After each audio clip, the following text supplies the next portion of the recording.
Hello everyone. Today we are going to understand the rank of a matrix and we will learn how to find it by using two important methods.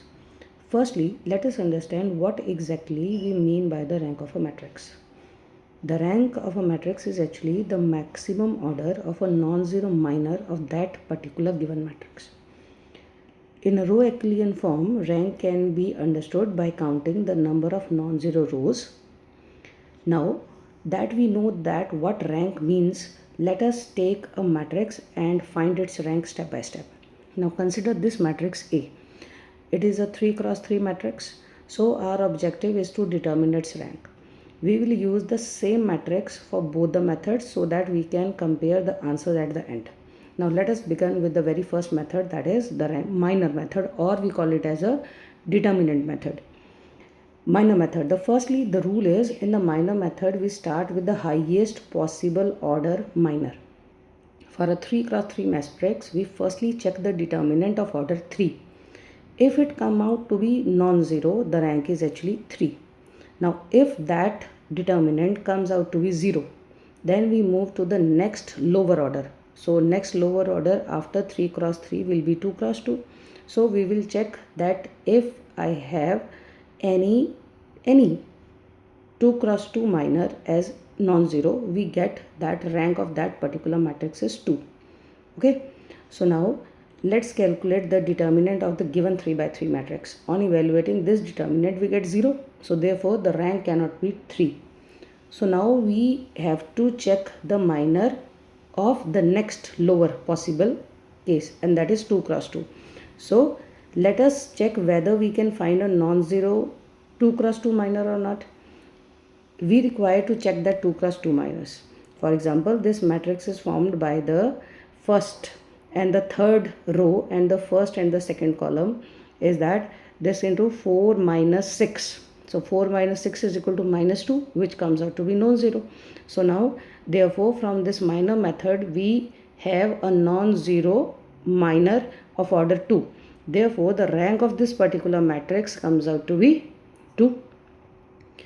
The determinant of a 3 order matrix, if it comes out to be 0, we move towards the non-zero minor. So therefore the highest order of a non-zero minor is 2, hence the rank of this matrix comes out to be 2. Now let us verify the same result by using the second method, that is the row Echelon method. Okay, in the row Echelon method we use elementary row operations, and these elementary row operations actually do not change the rank of the matrix.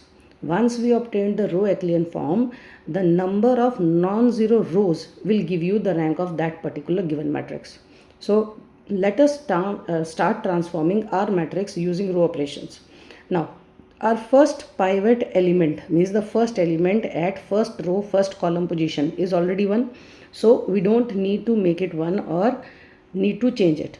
For example, if we have a 0 over there, then we will interchange the rows and columns to make that particular element as 1. Okay, so now if you see the first row and the second row, first row is 1 2 3 and the second row is 2 4 6, means just double of that.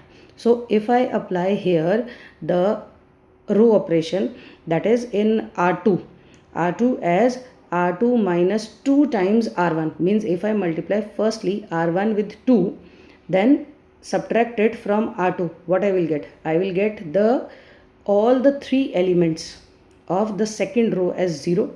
So now after this we can move towards the third row, that is we can apply an operation in R3 as R3 minus R1.